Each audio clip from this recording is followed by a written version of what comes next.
ദസ്തയേവ്സ്കിക്കുണ്ടായിരുന്നു. പക്ഷേ ഇത് ദസ്തയേവ്സ്കിയുടെ മാത്രം ഒരനുഭവമല്ല. എല്ലാ മനുഷ്യരുടെയും ഉള്ളിൽ ഇങ്ങനൊരു വ്യസനമുണ്ട്, ഇങ്ങനൊരു ദുഃഖമുണ്ട്.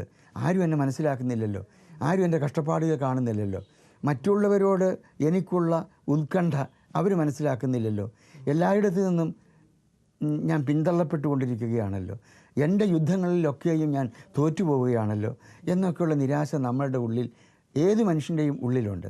അങ്ങനെ മാനുഷികമായ ഒരനുഭവത്തിൻ്റെ പൊതുവായ ഒരനുഭവം ഈ നോവലിൽ ദസ്തയേവ്സ്കിയിലൂടെ ഞാൻ ആവിഷ്കരിച്ചിട്ടുണ്ടെന്നാണ് തോന്നുന്നത്.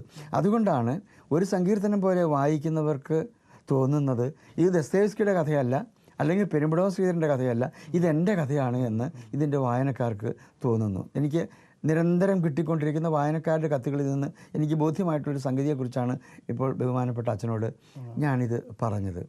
ഇതിനകത്തും സ്നേഹത്തെക്കുറിച്ചാണ് പറയുന്നത്.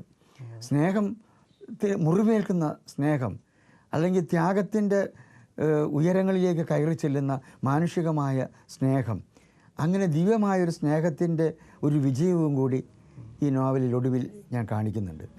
ഈ പീഡാനുഭവങ്ങളിലൂടെ, സഹനങ്ങളിലൂടെ വിശുദ്ധിയിലേക്ക് കയറിപ്പോകുന്ന മനുഷ്യാത്മാവ് എന്ന് പറയുന്നത് എനിക്ക് ഏറ്റവും പ്രിയപ്പെട്ട ഒരാശയമാണ്. ആ ആശയം ഞാൻ സ്വരൂപിച്ചെടുത്തത് ക്രിസ്തുവിൻ്റെ ജീവിതത്തിലാണ്. ഏകദേശം ആ ആശയത്തെയാണ് ഈ നോവലിലും ഞാൻ സാക്ഷാത്കരിക്കാൻ ശ്രമിച്ചത്. ഇതിൻ്റെ ഒരു വിജയകാരണം അതായിരിക്കും. പിന്നീടൊരു തമാശയുള്ളത്, ഈ പുസ്തകത്തിൻ്റെ വായനക്കാരിൽ ഒരു വലിയ വിഭാഗം പുരോഹിതന്മാരും കന്യാസ്ത്രീകളുമാണ്. എന്തുകൊണ്ട് അങ്ങനെ സംഭവിച്ചു എന്ന് എനിക്ക് അറിഞ്ഞുകൂടാ. അപ്പോൾ അവരൊക്കെ അത്തരം, ഇപ്പോൾ എനിക്ക് പരിചയമുള്ള പുരോഹിതന്മാരും കന്യാസ്ത്രീകളും ഒക്കെ എന്നോട് പറഞ്ഞിട്ടുണ്ട്, ഇതിനകത്തൊരു ആത്മീയതയുണ്ട് എന്ന്, ഇതിനകത്തൊരു സ്പിരിച്വാലിറ്റി ഉണ്ട്.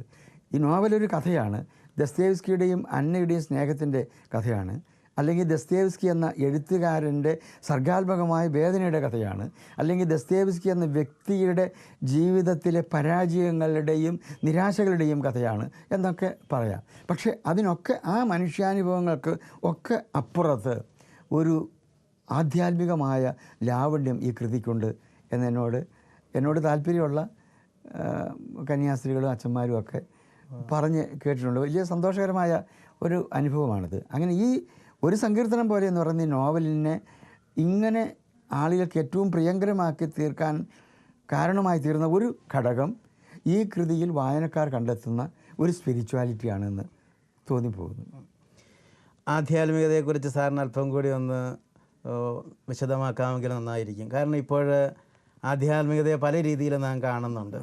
പലപ്പോഴും ആധ്യാത്മികത എന്ന് പറയുന്നത് തന്നെ ശരിക്കും ദൈവത്തെ തൊടുന്നത് അല്ല, ചിലപ്പോൾ പണത്തെ തൊടാൻ വേണ്ടി ദൈവത്തോട് പ്രാർത്ഥിക്കുന്നു.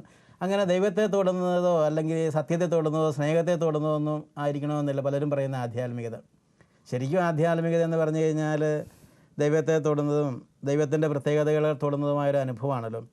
പലരും ഒരു പക്ഷേ പള്ളിയിൽ പോകുന്നത് ദൈവത്തെ തൊടാനായിരിക്കണമെന്നില്ല, ദൈവം സൃഷ്ടിച്ച ചില വസ്തുക്കളുമായി ബന്ധപ്പെട്ട അവരുടെ കൊതി ഈ ദൈവം വഴി ഒന്ന് സാധിക്കാമോ, ആഗ്രഹങ്ങൾ സാധിക്കാൻ വേണ്ടിയിട്ടാണ്.